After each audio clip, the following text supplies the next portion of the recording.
গাছ লাগালি, গাছ ফেলি কোথায়? স্যার আমি ওই যে আদালতে গিয়েছিলাম মামলার হাজিরা দিতে, আসার সময় আমার তো কিছু বন্ধু বান্ধব আছে, ওরা কিছু পোটলা দিয়েছিল দাদা, কিন্তু সবগুলো তো ধরতে পারি না, একটা পোটলা পেয়েছিলাম, ওইটা আমি মুখের ভেতরে রেখেছিলাম, মেশিন দিয়ে যখন আপনারা পার করছিলেন ওইটা আর ধরা পড়ি, মানে মেশিনে তো পার করে ভেতরে ঢোকা স্ক্যান করে, ওইটা আমি গালের ভেতরে নিয়ে এমন জায়গায় দিয়েছি যে আমার ওইটা ওঠেনি।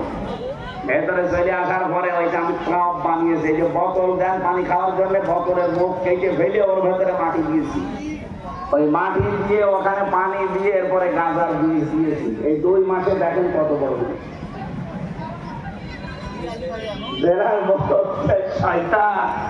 তোরে গাঁজা খাওয়ার কারণে জেলে দিলি, আপনি জেলের ভেতরে গাঁজার গাছ লাগালি, তোরে তো এখন স্বর্গে যাওয়া লাগবে। হিন্দু তো দেবদুলাল।